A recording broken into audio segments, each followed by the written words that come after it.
Bulldog Hanover, the Bulldog does it again.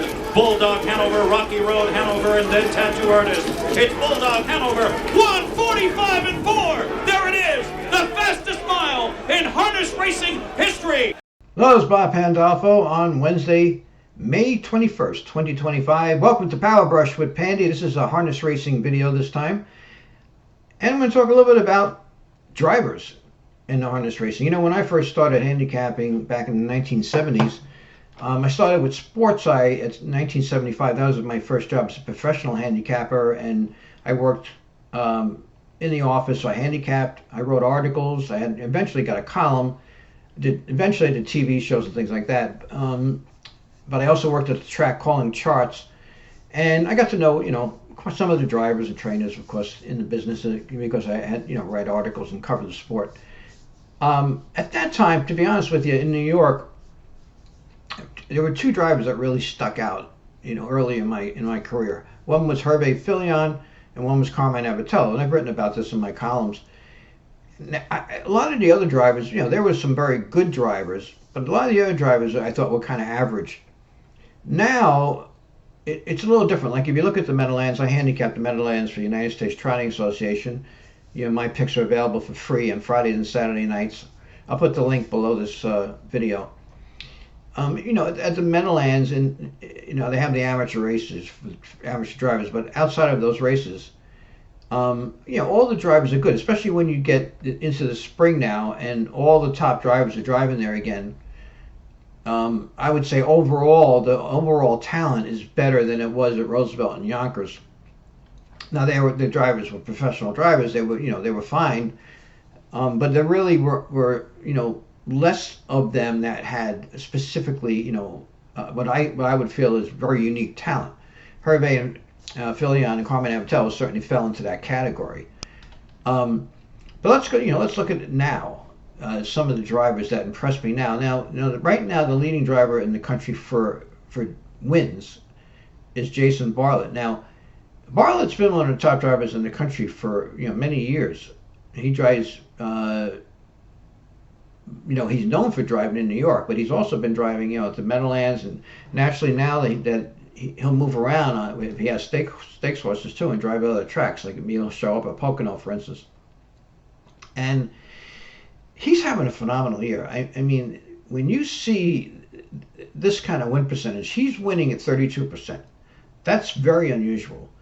And what's really unusual about it, it just goes to show how hot he is.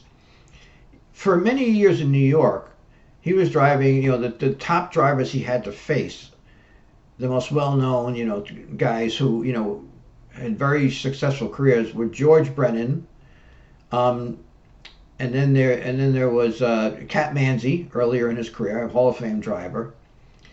And now the other guys have started driving at Yonkers more often on a regular basis for the last few years. Yannick Gingras, Scott Zeron's been driving there and driving very well.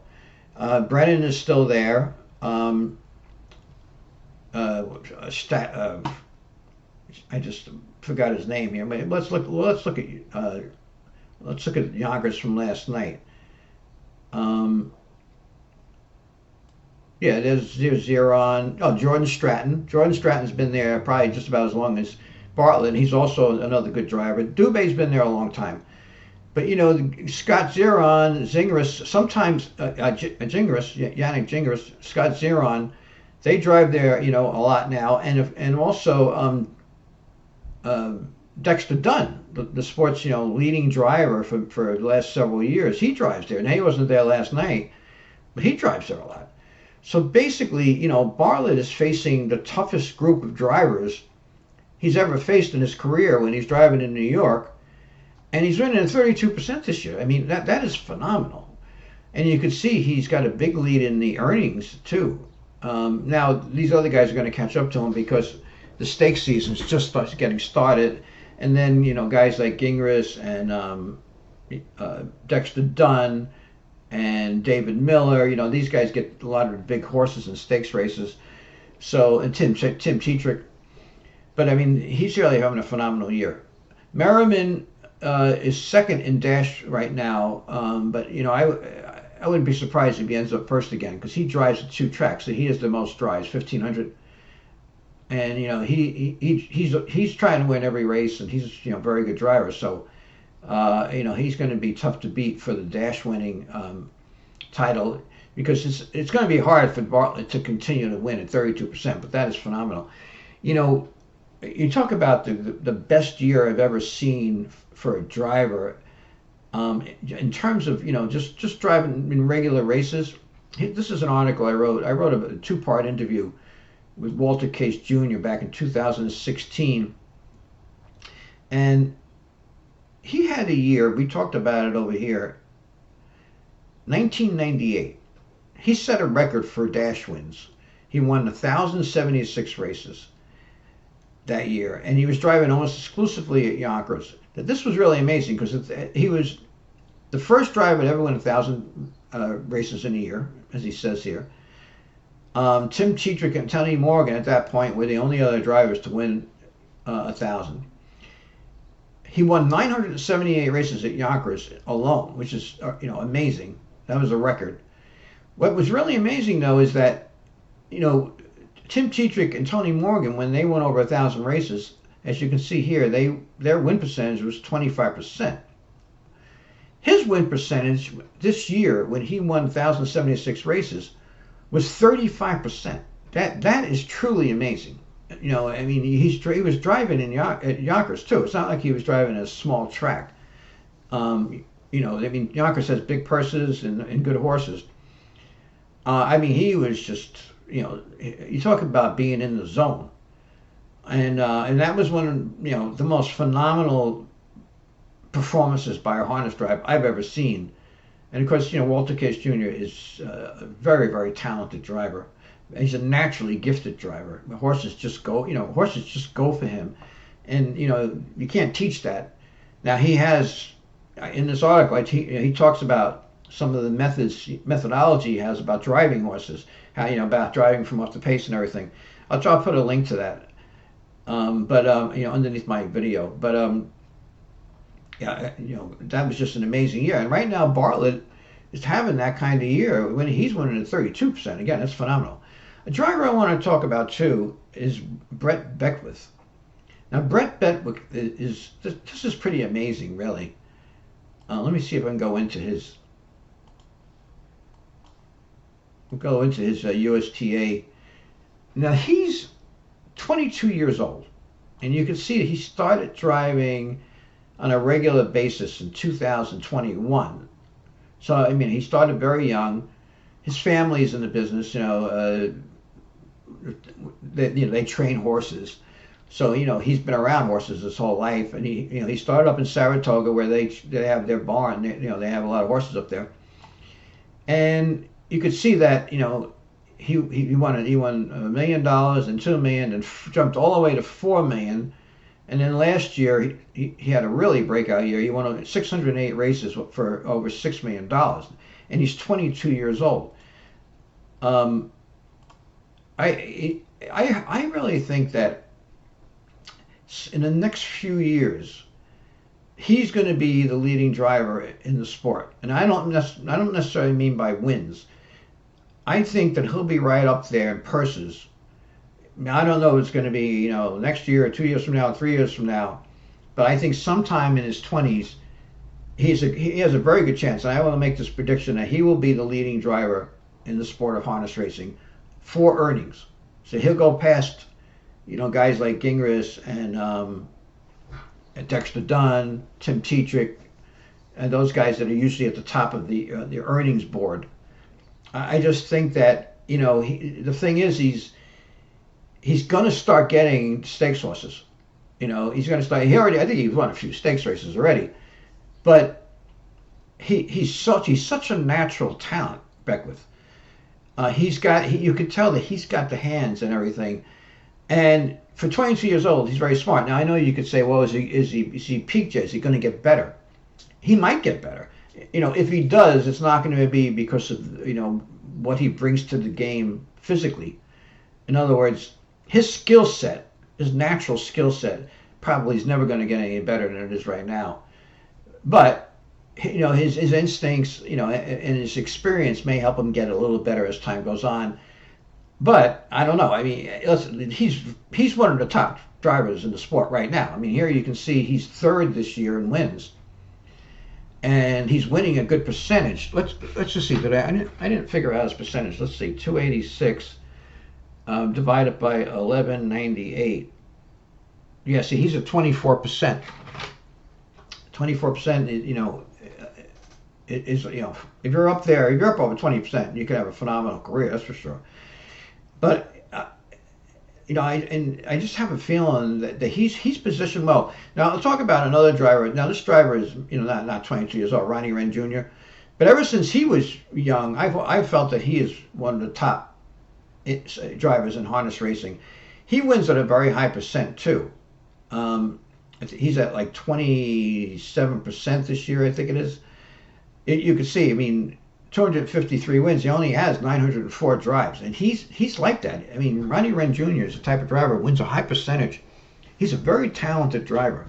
He doesn't get a lot of the stakes horses that you see, in the big races because he drives mainly in Northfield Park in Ohio and the Meadows in Pennsylvania. But I mean, he could, fit with any driver. I mean, he's just a really naturally talented driver. I just don't think he's positioned to be one of the top money drivers in the sport, though, because he's committed to those two tracks. He's having a good career. He makes a good living. Nothing wrong with that. But Beckwith is driving at the Meadowlands besides, Saratoga, and he's making a name for himself at the Meadowlands. So he's going to start getting those horses, and I think that he has that natural gift. What I noticed about Beckwith, he's getting top speed out of horses. All right, there are certain drivers that can get top speed out of horses, and I'm not talking about whipping the horse and going crazy and or gunning to the lead and 25-4 and trying to stretch the horse out. He's getting top speed out of the horses when he's just sitting there and rating the horse along the inside or second over or third over, whatever. It doesn't make any difference. When the horses come into the stretch, they take off when he's driving them, and also I noticed that when he's first or second in the sulky, watch him on second time he's on the horse, especially second time on the horse. He's improved horses more sometimes the second time he's on the horse, which leads me to believe that he found out something about the horse the first time he drove him, and he did something different. So that's always a good sign. Some of the drivers, like I was talking about Walter Case Jr. Walter Case Jr. will drive a horse for the first time, and he'll notice things about the horse that he can do differently next time. Maybe he'll notice. Well, I think this horse is better if he's following another horse as opposed to being on the lead or something. There's all different things. And Beckwith, even though he's only 22 years old, it seems like he has that figured out. And I noticed a lot of horses that he was on first time he drove them, second time he drove them, he got big miles out of them. And like I said, it wasn't like he has this real busy action or something. He just comes into the stretch. He's got more of the subtle hand movement like a Dexter Dunn. He's active. I'm not saying he isn't. I mean, he's not a lazy type. Some drivers are very, very quiet. He's active, but he's more active with his hands. And he's gonna get a lot out of horses, and it's just a natural thing. And he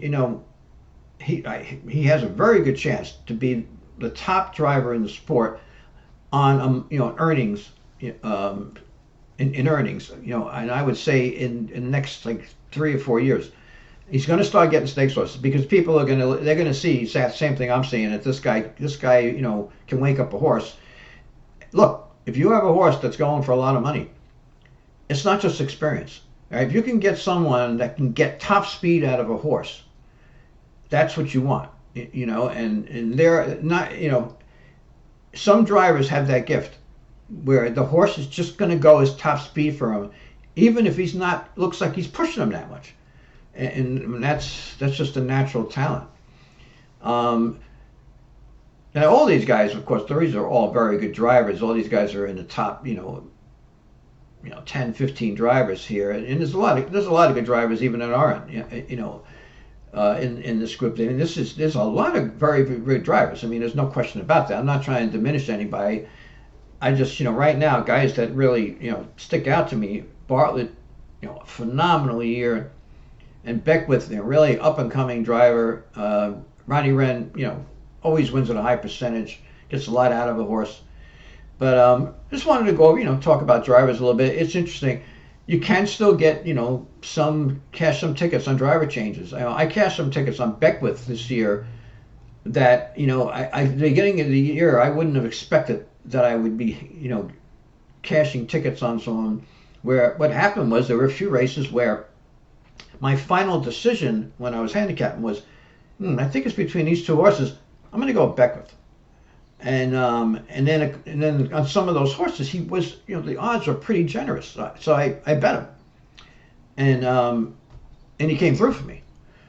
So, but anyway, just wanted to do another harness racing video. I'll have more coming up, and I'll have some more thoroughbred videos. I'm going to talk about speed figures again. So thanks for tuning in. Do me a favor. I'd appreciate if you subscribe to my channel. And if you have any comments, leave a comment. I like reading the comments. Subscribe. That's important to me. It's free. And thanks for tuning in.